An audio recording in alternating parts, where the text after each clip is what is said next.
بلکہ یہی نہیں گلبرگہ بھیجے ہیں، اورنگ بھیجے ہیں، مہاراشٹر بھیجے ہیں، تو وہ یہ ایسی کتاب آپ جتنے چاہیں لے سکتے ہیں۔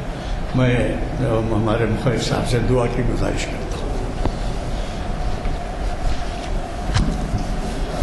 البتہ ایک اور ہمارا ایک منٹ سر، ایک ہمارا اگلا جو وہ ہے وہ بھی سنا دیتا ہوں آپ کو۔ اگلے جو لیتے جائیے، آپ کو خود معلوم ہو جائے گا کہ ہمارے پاس کیا پروگرام ہے۔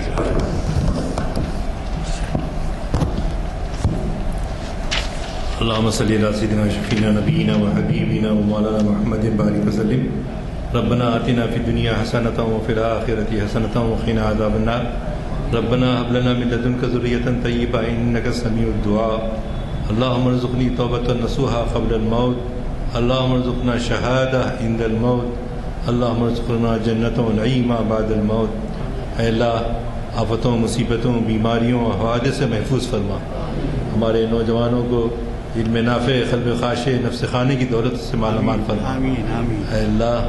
اے اللہ جو پریشان حال ہیں ان کی پریشانیوں کو دور فرما۔ جو علم نافع حاصل کرنے کے لیے کوشش کر رہے ہیں ان کے لیے آسانیاں پیدا کر دیں۔ اے اللہ، حضور اکرم صلی اللہ علیہ وسلم کی سچی محبت ہم سب نوجوانوں اور حاضرین کے دل میں بیٹھ جائے، ہمارا خاتمہ ایمان پر ہو۔ اے اللہ ان دعاؤں کو اپنے فضل و کرم سے قبول فرما۔ دنیا میں جہاں جہاں مسلمان پریشان ہیں ان کو پریشانیوں کو دور کر دے، اور ہمارے دشمنوں کو توفیق دے کہ صحیح راستے پر آ جائیں، اور وہ بھی دنیا میں اس دنیا سے جب رجوع ہوں ایمان کے ساتھ رجوع ہوں۔ اے اللہ ہمارے اس محافل کو کامیاب فرما، اور اس مؤسسے محافل کو صحت و عافیت کے ساتھ رکھ، اور ہم سب میں استقامت عطا فرما کام کرنے کی، اور اچھے کام کرنے کی توفیق عطا فرما۔ ربنا تقبل منا انك انت السميع العليم وتب علينا انك انت التواب الرحيم۔